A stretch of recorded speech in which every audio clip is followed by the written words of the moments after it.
So Chinese brands are growing so fast in India और उसमें काफ़ी सारे ऐसे ब्रांड्स हैं। मेनली मैं बात कर रहा हूँ बीबी के इलेक्ट्रॉनिक्स की और या फिर जो शाओमी है, शाओमी भी काफ़ी फास्ट ग्रो करता है। तो ये दो जो है ना मेन ब्रांड्स है यहाँ पे जो चाइनीज ग्रो कर रहे हैं इंडिया के अंदर। तो मैं बीबी के इलेक्ट्रॉनिक्स की आपको सबसे पहले हिस्ट्री बता देता हूँ या फिर ये है क्या। तो जो आप Realme, Oppo, one plus and Vivo के स्मार्टफोन यूज़ करते हो वो सारे बीबी के इलेक्ट्रॉनिक्स के अंदर आते हैं, जहाँ पे शाओमी नहीं आती। शाओमी एक अलग ब्रांड है। तो ये चार बीबी के अंदर आते हैं, जिसने फर्स्ट नंबर पे, मतलब आप मार्केट देखो तो पूरा मार्केट कैप्चर कर रखा है एक तरह से। तो ये सारे ब्रांड्स एक ही के अंदर आते हैं जो कि है बीबी के इलेक्ट्रॉनिक्स। ठीक है, अब मैं यहाँ पे आपको एक बात इस वीडियो में जो क्लियर करने वाला हूँ कि कैसे आपको ये ब्रांड्स फूल बना रहे हैं और आपको कैसे बचना चाहिए इन चीज़ों से। नमस्कार, मेरा नाम है गौतम, ये वॉचिंग चैनल। चलिए वीडियो में आगे बढ़ते हैं।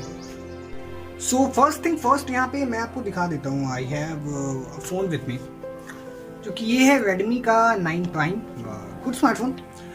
और यहाँ पे मैं आपको बताने वाला हूँ कि आप किन चीज़ों से किस प्राइस रेंज में बच सकते हो।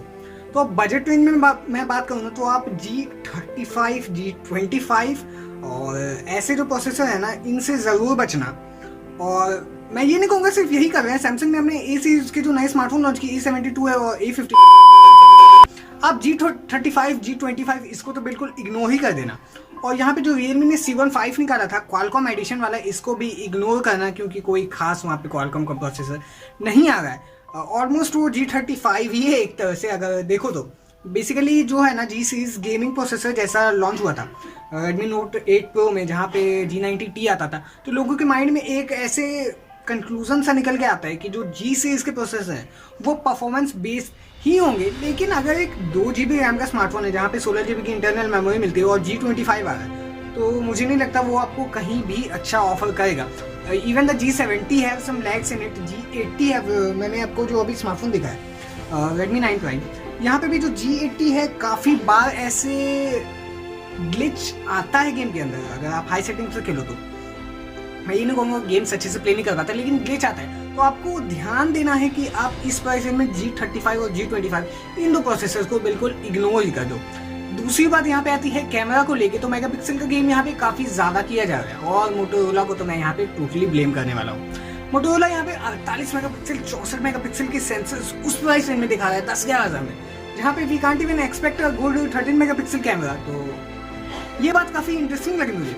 और वहाँ पे जो कैमरा है वो एक्चुअल 48 मेगापिक्सल का नहीं है, वो सॉफ्टवेयर से पिक्सल बिनिंग से वहाँ पे इमेज को उस क्वालिटी में ले जाया जाता है जो कि मैं नहीं कहूँगा उस क्वालिटी में होती है।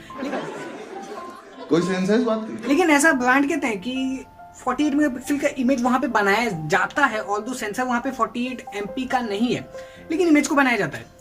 तो ये गेम शुरू हुआ था Redmi Note 7 Pro से, जहाँ पे 48, खैर मैं इस प्राइस में बात कर रहा हूँ, हुआ तो शायद Huawei के स्मार्टफोन से था, P सीरीज का, लेकिन मैं बात कर रहा हूँ इस प्राइस में कि Note 7 Pro से, जहाँ पे 48 मेगापिक्सल का एक Gen 1 सेंसर आता था। तो अब यहाँ पे जो 48 मेगापिक्सल है इसको भी काफ़ी ज़्यादा गिमिक किया जा रहा है एक तरह से। और बजट रेंज की मैं बात करूँ तो यहाँ पे तो काफ़ी ज़्यादा गिमिक किया जा रहा है। तो not gate fooled bye 48 megapixel, यहाँ पे कुछ भी ऐसा नहीं होता है कि आप 48 मेगापिक्सल के सेंसर से ही फोटो खींचो। अब मैं आपको जो स्मार्टफोन दिखा रहा हूँ that is the Oppo A9। तो A9 2020 ये स्मार्टफोन है। यहाँ पे आई हैव द बॉक्स। तो इस स्मार्टफोन में आता है एक 40 मेगापिक्सल का sensor, that is the Samsung GM1। Voice आपको यहाँ पे थोड़ी सी अगर ग्लिची मिले तो प्लीज़ इग्नोर डैट, मैं नया माइक यहाँ पे यूज़ कर रहा हूँ। तो यहाँ पे 48 मेगापिक्सल का एक सैमसंग का GM1 सेंसर मिलता है, तो काफ़ी अच्छे इमेजेस कैप्चर करता है और काफ़ी ये एक हाइयर प्राइस में आता है, मिड रेंज ये स्मार्टफोन है।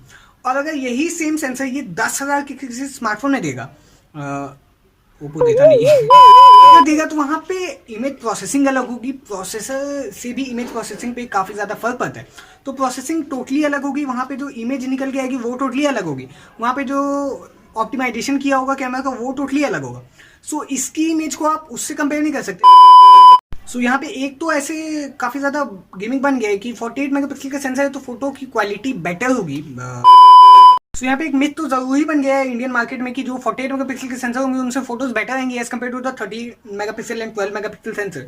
ये बात बिल्कुल ही गलत है। अगर यहाँ पे एक 13 मेगापिक्सल का सोनी का सेंसर होगा और एक 48 मेगापिक्सल का सेंसर होगा तो बिल्कुल भी नहीं, यहाँ पे कोई भी कॉम्पिटिशन नहीं होगा और always the Sony will be better, या फिर और भी अच्छा उसे सेंसर हो जाए। लाइक मैं देखूँ आईफोन के सेंसर्स को, मैं कुछ ज़्यादा ही आगे जाएगा, लेकिन देखो तो वहाँ पे एक कम मेगापिक्सल का सेंसर आता है। तो ये चीज़ गिमिक नहीं करनी चाहिए कभी भी कस्टमर्स के साथ, और फुली बनाना चाहिए। बाकी और जो चौथी बात यहाँ पे मैं करने वाला हूँ वो है 4 कैमरे को लेके। तो 4 कैमरे तो यहाँ पे इवन एवरी स्मार्टफोन है। 4 कैमराज यहाँ पे मैं आपको दिखा रहा हूँ। सो यहाँ पे काफ़ी अच्छे से लिखा भी जाता है, wait let me show it you. लिखा जाता है क्वाड कैमरा सेटअप यहाँ पे ऐसे करके। तो this is something like that.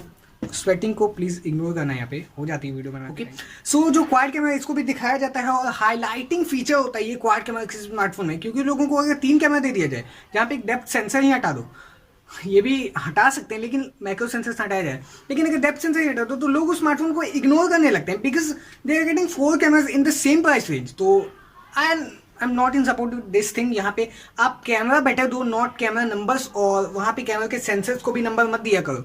ये 48 मेगापिक्सल का सेंसर है, और अगर आप 13 मेगापिक्सल का एक बेटर सेंसर दे सकते हो उस प्राइस में तो डेट विल बी बेटर, क्योंकि वहाँ पे इमेज क्वालिटी अच्छी होगी इस वाले सेंसर से।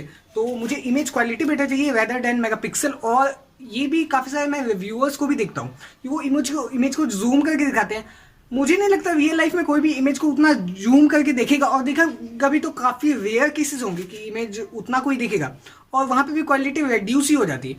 तो क्या मतलब है ऐसे सेंसर्स का ओवरऑल इमेज प्रोड्यूस होगी ना, वो नॉर्मल इमेजेस बेटर होनी चाहिए। जैसे मैं पिक्सल की बात करूँ, वहाँ पे सिंगल कैमरा आता है and that is insane man, और काफ़ी अच्छी इमेजेस वहाँ पे कैप्चर करता है। यही मैं बोलना चाह रहा हूँ कि एक ही कैमरा दो या फिर उतने ही कैमरा दो जिनकी हमें नीड है, और उससे जो इमेज निकले वो बेटर हो rather देन कि वो डिटेल्ड हो और उसको जूम करने पे वो बिल्कुल फट जाए, फिर भी क्वालिटी ही किया जाए।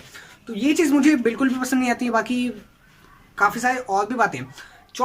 पांचवी बात यहाँ पे कहें तो डिज़ाइन एंड बिल्ड क्वालिटी, जो कि 15,000 के स्मार्टफोन में आपको एक प्लास्टिक का बैग दिया जाता है। This is something that makes me surprise, क्योंकि यहाँ पे जो प्लास्टिक बैग है उस पर स्क्रैचेस काफ़ी जल्दी आएंगे। दिस इज लाइक जैसे वहाँ पे आप अगर बिना कवर के यूज़ कर रहे हो ना, तो वहाँ पे डस्ट के पार्टिकल्स तक से स्क्रैच आते हैं, और ये चीज़ काफ़ी आसानी से देखी जाती है। हालांकि काफ़ी सारे ऐसे ब्रांड्स भी जो कि टेक्सचर दे देते हैं पीछे बैग में, तो वो इग्नोर करता है उन स्क्रैचेस को। लेकिन यहाँ पे जो मोस्ट नंबर ऑफ स्मार्टफोन होते हैं वो ग्लॉसी बैग देते हैं, जिससे कि उनकी सेल बढ़ जाती है। तो ये स्क्रैचेस आने के चांसेस वहाँ पे बढ़ जाते हैं। तो ग्लास बैग तो देना चाहिए, और एल्युमिनियम फ्रेम को भी यहाँ पे काफ़ी ज़्यादा इग्नोर किया जा रहा है। ये भी बात